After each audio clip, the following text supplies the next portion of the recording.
everyone, welcome back to my channel. I'm Lorene and this is Lorene Gym Projects. Today's video is going to be sweet and simple. It's just how to feed your gluten-free starter. If you enjoy Alaska Life videos, sourdough videos, gluten-free stuff, projects in general, sewing, all kinds of stuff. So if any of that interests you, check out my channel and my videos and subscribe. Like this video if you like it, comment if you have questions. The best way to get in contact with me though is through my Instagram. So Instagram is down below, click that and we can connect there. Otherwise, I hope you enjoyed this video and you find it helpful. Thanks for watching. Okay, we are going to quickly go over how to feed your starter. You will need a discard glass jar if you plan on keeping your discard, which I do for baking, stuff like that. I'm sure in the future I'll post videos about those recipes that I do. You're going to want to mix your starter a little bit. Gluten-free starter is so different from regular starter, I have found. So you're just going to want to pour it out, and then we're going to measure and put it back into the jar. So for every time you feed your starter, it's going to be 1 to 1 to 1. 1 part starter, 1 part new flour, 1 part warmish water. So you're going to want to make sure to measure. And this time I'm doing 1/4 cup of starter twice, which means it's actually half a cup. So I just measure it twice. I like using 1/4 cup because it's small.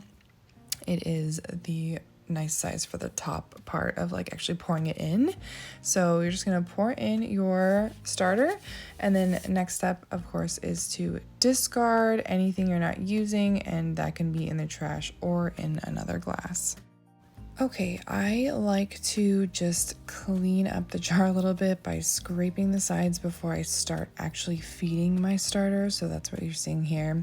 Next up, we're going to add our flour. I use Namaste. It's organic, it's 1 to 1, and a lot of people use actually rice flour, but I mean, you could totally do that. I just choose to use 1 to 1 flour. So as you can see in my second 1/4 cup, I just use a little bit less flour, especially with the Namaste brand. It's kind of a thicker flour. I don't usually bake with this brand. I just have it on hand, and I know that feeding your starter organic flour is definitely better for it. So next step is adding your water, and you will see after mixing it up that especially with this Namaste brand, you kind of need to add a little bit extra water because it does get a little thick. So like I was saying, this Namaste brand tends to be a little thicker, so I will eyeball it, and if it feels like it's too thick, like if you pull it out like I'm about to do right now, and you can just tell it just seems like it needs a little bit more water, don't be afraid to add some more water. Like it's too sticky, it might not rise as well as it could. So I'll just eyeball it, throw a little bit of water in, and then once it's set to a consistency where it's kind of like pancake batter, maybe a little bit runnier than pancake batter, then it's good to go. I also wanted to insert here that if you don't want to use your gluten-free starter every day, you can store it in the fridge. Mine has done so well being stored in the fridge up to like 5 to 10 days, and you can look this up too. And basically all you're going to want to do is just feed it. You can throw it in the fridge, pull it out, let it get to room temperature, feed it, and then let it rise, and you can actually use it the same day or the next day. Next step is just to wipe down the sides, make sure it's all cleaned up, and then throw a lid on top. It can be either a metal lid or a cloth like this. It's worked both ways for me. Okay, so it's 5 p.m. and I did this at, must have been like 11-ish this morning.